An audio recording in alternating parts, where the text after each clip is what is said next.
Welcome class 12th in our Prayag Public School history online classes. Students, as you know, due to COVID-19, like last year, our government has ordered to close all schools. और हमारी इस जो schools close हो गए हैं उसकी वजह से कहीं हमारी स्टडीज़ हैम्पर ना हो, for that we have started our online classes from today. तो आज से हम हमारी हिस्ट्री की ऑनलाइन क्लासेस स्टार्ट करेंगे और अपने पूरे सिलेबस को कंप्लीट करेंगे।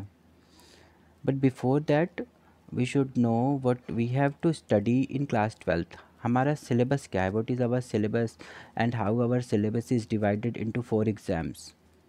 सो let's know about the syllabus first. Students, there are 15 chapters in our class 12th history. First chapter, the story of the first cities, Harappan archaeology, जहाँ पर हम हड़प्पन सिविलाइजेशन के बारे में पढ़ेंगे। And chapter second, theme second, political and economic history, how inscriptions tell a story, social histories using the Mahabharata. ये 3 chapters हमारे periodic test first के सिलेबस है। Chapter fourth, history of Buddhism, Sanchi stupa. Unit 5, Medieval Society through Travelers' Accounts and Religious Histories, the Bhakti Sufi Tradition. And Chapter 4, 7th, Unit 7, New Architecture Hampi. ये chapters हमारे term 1 examination के parts होंगे। Unit 8, agrarian relations, the Ain Akbari. Unit 9, the Mughal courts reconstructing histories through chronicles. And Colonialism and Rural Society, Evidence from Official Report. These chapters will be part of periodic test second. Unit 11th, Representations of 1857. Unit 12, Colonialism and Indian Towns, Town Plan and Municipal Reports. Unit 13, Mahatma Gandhi through Contemporary Eyes. Unit 14, Partition through Oral Sources.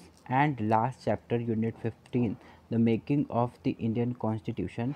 These chapters will be part of our term 2 examination और final examination with all previous chapter, सारे chapters के साथ include करते हुए ये chapters जो हमारे term second के लेफ़्ट चैप्टर्स हैं उनके साथ मिलकर हमारे एनुअल में एग्ज़ाम में, बोर्ड एग्ज़ाम में आएगा।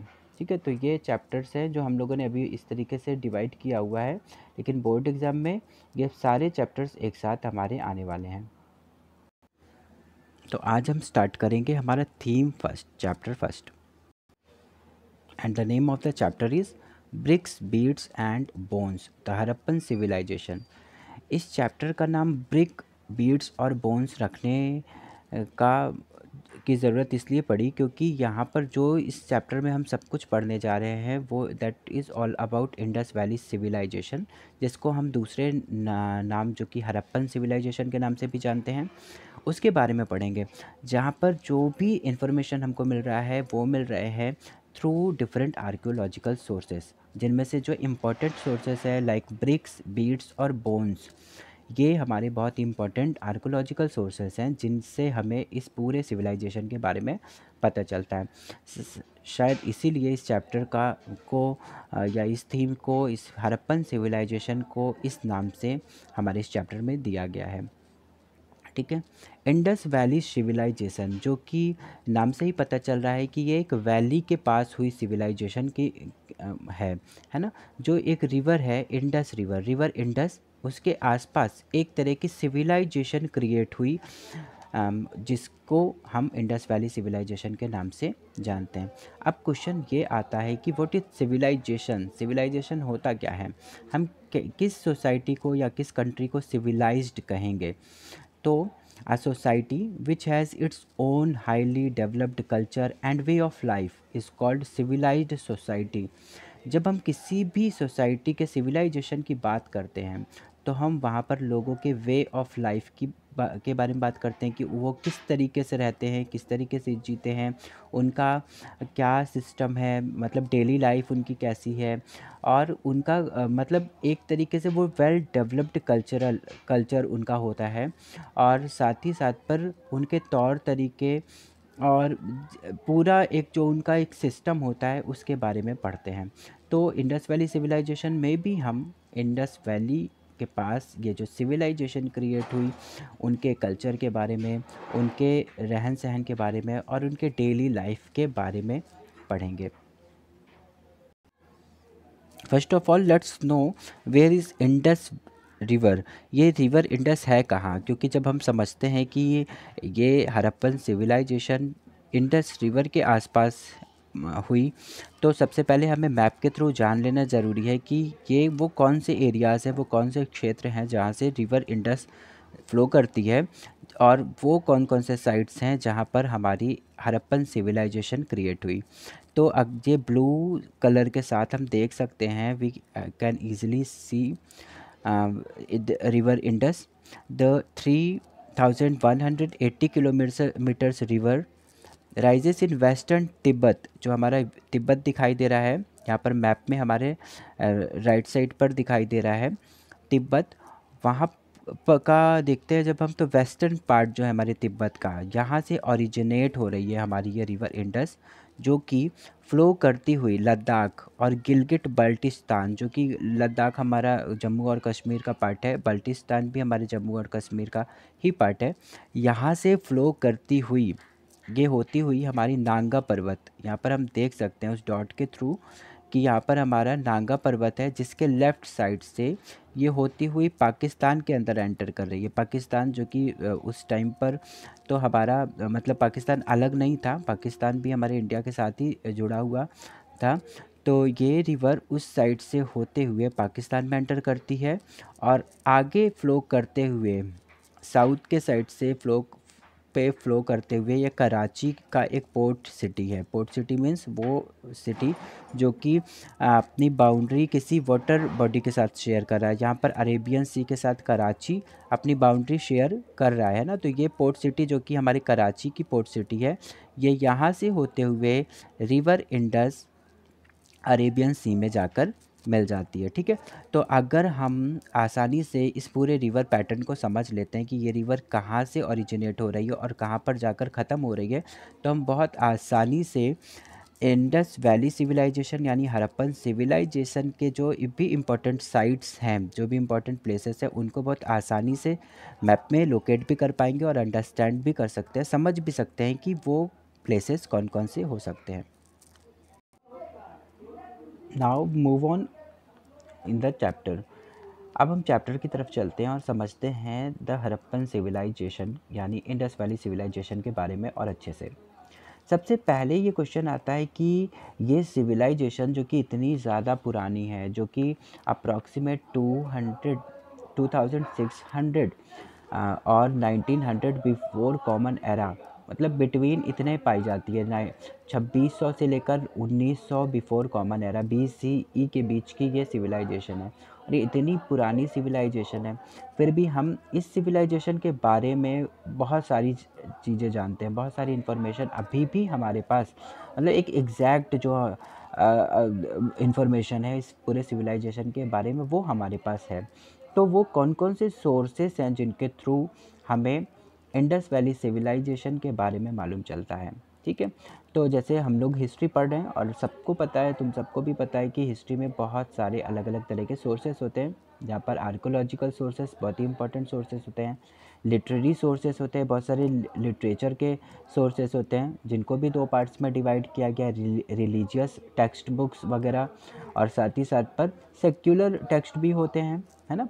लेकिन क्योंकि उस टाइम पर अभी राइटिंग का बहुत ज़्यादा कुछ नहीं हुआ है, मतलब इन्वेंशन नहीं हुआ है, बहुत ज़्यादा राइटिंग यूज़ नहीं की जा रही है इस तरीके से कि उस टाइम के लोग कुछ हमारे लिए लिख कर जाते हैं, है ना। तो बेसिकली अगर हम समझते हैं तो हिस्ट्री मतलब इंडस वैली सिविलाइजेशन को जानने की का जो सोर्स है वो हमारे पास केवल आर्कियोलॉजिकल सोर्सेस ही हैं, जहाँ पर आर्कियोलॉजिकल सोर्सेस में डिफरेंट टाइप्स के सील्स हमको मिले हैं। सील्स हम समझ सकते हैं, सील्स क्या होते हैं। ये है हड़प्पन सील। ये एक तरह का रॉक होता था, सॉफ्ट स्टोन टॉक टॉक या साबुन का पत्थर भी हम इसको कहते हैं, जिसको स्टेटाइल स्टोन कहा जाता है। तो ये स्टेटाइल स्टोन से बना हुआ हड़प्पन सील है, जिसमें एनिमल के शेप बनाया गया है। ये बुल जैसा कुछ शेप दिखाई दे रहा है, साथ में ऊपर अगर हम देखते हैं तो फिश जैसा भी कुछ दिखाई दे रहा है ना। तो ये हड़प्पन सील है, जो कि उस टाइम के कल्चर को भी कहीं ना कहीं रिप्रेजेंट कर रहा है। अगर अगर हम कहते हैं कि इतने टाइप के एनिमल के बीच में अगर ऑक्स को बनाया गया है, बुल को बनाया गया है, तो ज़रूर उनके कल्चर में इनका कुछ बहुत ज़्यादा इम्पोर्टेंट रोल रहता होगा, है ना। फ़िश अगर ड्रॉ कर रहे हैं तो फ़िश की भी इम्पोर्टेंस रही हो, चाहे वो फूड के लिए रहती हो या फिर किसी दूसरे रीज़न की वजह से भी रही हो, पर कहीं ना कहीं इन चीज़ों की उपलब्धता यानी अवेलेबिलिटी को तो दिखा ही रहा है कि उस टाइम पर ये सारी चीज़ें अवेलेबल हुआ करती थी। इन सील्स के अलावा और जो डिफरेंट आर्कोलॉजिकल सोर्सेस हैं हमारे पास, वो हैं हाउसेस। उन इंडस वैली सिविलाइजेशन से रिलेटेड जो भी हाउसेस हैं, क्योंकि हाउसेस के थ्रू हमें उस टाइम के आर्किटेक्चर के बारे में मालूम चल जाता है, उनकी art of construction houses, buildings वो कैसे कंस्ट्रक्ट करते थे, what was the materials that they use, वो कौन कौन से मटेरियल्स यूज़ किया करते थे उस टाइम पर, ईंटें कच्चे होते थे या पकी हुई ईंटों के घर बनाए जाते थे। इनसे भी काफ़ी कुछ हमें उनके नॉलेज के बारे में, ज्ञान के बारे में पता चलता है ना, कंस्ट्रक्शन वर्क से रिलेटेड। और साथ ही साथ पर हाउस के कंस्ट्रक्शन या हाउस का जो साइज़ होता था, हाउस में जो रूम्स होते थे, इनसे हमें काफ़ी कुछ आइडिया, उनके बिलीफ सिस्टम, उनके आइडिया से रिलेटेड भी मिलता है, जो हम आगे डिटेल में भी पढ़ेंगे। अभी हम सिर्फ समझेंगे कि वो सोर्सेज कौन से हैं जो जिनसे हमें हिस्ट्री के बारे में मालूम चलता है। तो यहाँ पर हाउसेस हो गए, पॉट्स, ऑर्नामेंट्स, टूल्स, सील्स और बहुत सारी दूसरे आर्कियोलॉजिकल एविडेंसेस या सोर्सेस।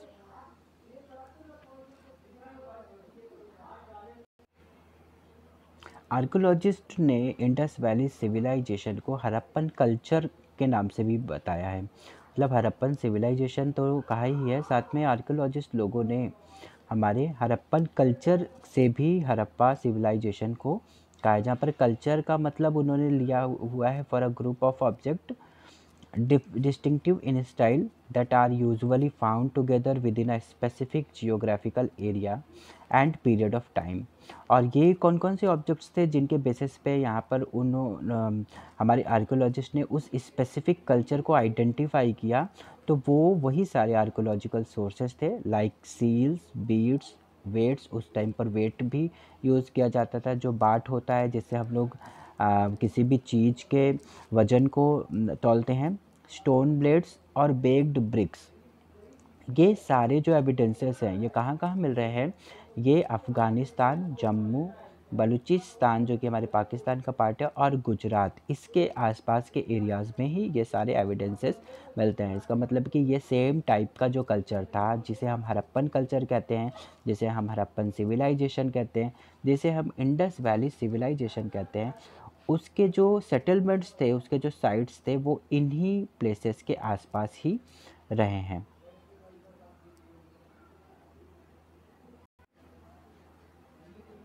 अब नेम को लेकर एक क्वेश्चन आता है कि इसको हमने हड़प्पन सिविलाइजेशन ही क्यों कहा।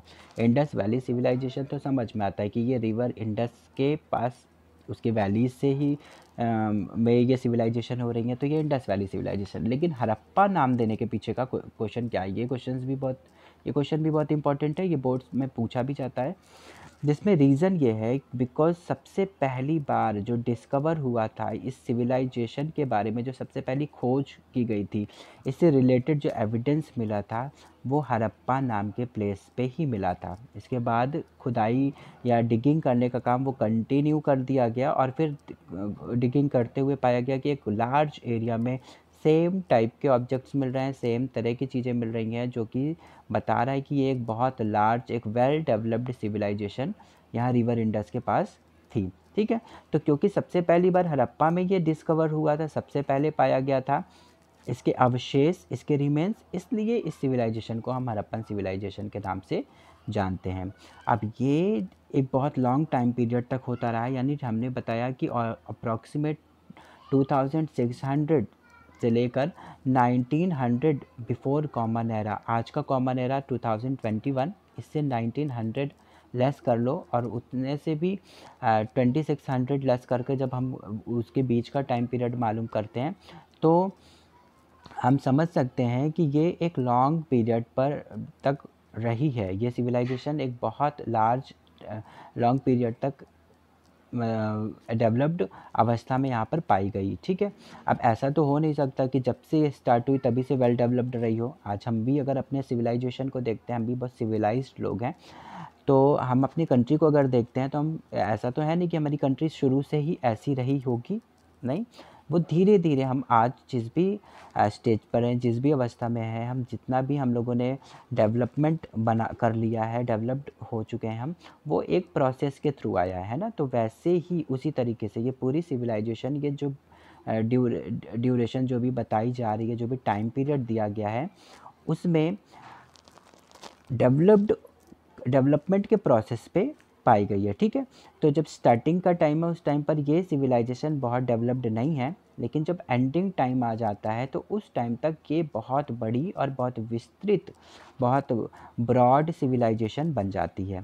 ठीक है, तो जो इनके जो फीचर्स हैं, जो स्टार्टिंग के टाइम पर बहुत डेवलप्ड नहीं थे और बाद में हो गए, उनके बेसिस पे इस पूरे टाइम पीरियड को 2 पार्ट्स में डिवाइड किया गया है। ठीक है, जहाँ पर हम शुरुआती दौर को अर्लियर हड़प्पन सिविलाइजेशन कहते हैं और बाद का जो टाइम है जो बहुत डेवलप्ड है उसको हम लोग मैच्योर हड़प्पन कल्चर या फिर लेट हड़प्पन सिविलाइजेशन कहते हैं। ठीक है, तो इस तरीके से पूरे हड़प्पन सिविलाइजेशन का, इंडस वैली सिविलाइजेशन 2 पार्ट्स में डिवाइडेड है। ठीक है, अर्ली हड़प्पन सिविलाइजेशन और मैच्योर सिविलाइजेशन। यहाँ पर मैप के थ्रू हम समझेंगे कि वो कौन कौन से साइट्स हैं जहाँ पर हड़प्पन सिविलाइजेशन के सेटलमेंट्स पाए गए हैं। तो यहाँ पर अगर हम देखते हैं तो अफ़गानिस्तान के सुतका गेंडोर नाम के प्लेस पर, जो हमारे लेफ़्ट साइड पर हमें दिखाई देगा, ये बहुत ही इम्पोर्टेंट साइट है। यहाँ पर बहुत ज़्यादा अमाउंट में इस सिविलाइजेशन से रिलेटेड एविडेंसेस मिले हैं। इसके बाद पाकिस्तान की तरफ जब हम आते हैं तो यहाँ पर मोहनजोदारो है, रिवर इंडस भी हम देख सकते हैं, आमरी है, बालाकोट है, ये हाँ कोट दीजी है, चंद हुदड़ो है जो कि पाकिस्तान का ही पार्ट है, हड़प्पा, गनवेरवाला, ये इम्पोर्टेंट साइट्स हैं जो कि हमारे इंडिया के बाहर यानी पाकिस्तान या अफ़गानिस्तान में पाए जाने वाले साइट्स हैं।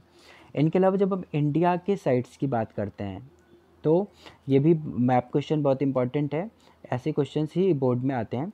और यहाँ पर जब देखते हैं हम इंडिया के कुछ साइट्स को देखते हैं तो इंडिया में हमारे पास जम्मू एंड कश्मीर की तरफ मांडा है, यहाँ पर राखी गढ़ी है, बानावाली है, कालीबंगा है, मिथाल है, और साथ में हम यहाँ पर देखेंगे अगर तो सबरमाला, साबरमती के पास पर माही जो बहुत ही इम्पोर्टेंट रिवर है, इसके पास देखेंगे तो लोथल, रंगपुर और नागेश्वर, धौलावीरा जो कि हमारे गुजरात में मिल रहा है हमको, ये कुछ इम्पोर्टेंट साइट्स हैं।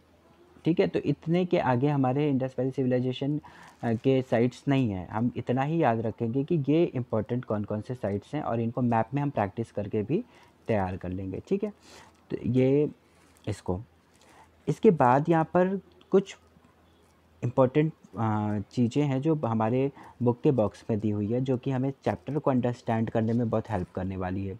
जैसे कुछ चीज़ों के शॉर्ट फॉर्म्स यहाँ पर दिए हुए हैं, एब्रीविएशन दिए हुए हैं जिसको हम बहुत अच्छे से समझ लें। जैसे यहाँ पर बीपी है, कुछ डेट्स से पहले बीपी लिखा हुआ हमें मिलेगा, तो BP stands for before present, यानी आज के टाइम से पहले, है ना। अगर लिखा हुआ है 2500 बीपी तो हम क्या समझ सकते हैं कि आज का जो भी ईयर हमारे चल रहा है उससे 2500 साल पहले, है ना। तो हम उसको ये भी कह सकते हैं कि ये एक तरीके से कॉमन एरा के पहले के टाइम को बता रहा है। इसी तरीके से BCE है, BCE stand for before common era, ये तो समझा हुआ है, ये तो कोई नई चीज़ नहीं है, सबको पता होगा। CE stand for common era, है ना। कॉमन एरा जो आज का प्रेजेंट टाइम है, और BCE यानी बिफोर कॉमन एरा आज के प्रेजेंट टाइम से पहले के उतने ही ईयर्स जितने BCE बताए जाएंगे। और लास्ट में यहाँ पर एक और न्यू एब्रिविएशन है जो कि C है। C stands for Latin word circa and means approximate. जब कई बार हमें एक एग्जैक्ट डेट नहीं पता होती है या कोई भी टाइम हमें नहीं पता होता है, फिक्स नहीं पता होता है, तो वहाँ पर हम सी यूज़ कर देते हैं, जो कि कहीं ना कहीं अप्रॉक्सीमेट उस टाइम को शो करता है या बताता है कि और लगभग या ऑलमोस्ट इस टाइम पर ये चीज़ें हुई होंगी। ठीक है, तो वहाँ पर अगर कहीं पर भी बुक में अभी हम सी पढ़ेंगे तो हम समझेंगे कि ये किसी भी डेट को के अप्रॉक्सीमेट होने का टाइम बता रहा है। ठीक है, so students, today we have discussed many things about Indus Valley civilization, and in our next class we will know how this civilization began। किस तरीके से ये civilization की शुरुआत हुई और कैसे मतलब कौन कौन सी चीज़ें हैं जो हमारे इस पूरे civilization में हुई, है ना। मतलब हम समझेंगे कि वो अर्ली हड़प्पन सिविलाइजेशन कैसा था और लेट यानी मैच्योर सिविलाइजेशन हमारा कैसा था। ये हम हमारे नेक्स्ट क्लास में देखेंगे। आई होप सबको सारी चीज़ें क्लियर हो गई होंगी, but still if you have any doubt, any query, any questions, you are free to call me. My phone number is available in your WhatsApp group, और कभी भी कॉल करके पूछ सकते हो, डाउट्स क्लियर कर सकते हो। Okay, so now we will meet in our next class. Till then, take care and have a nice day.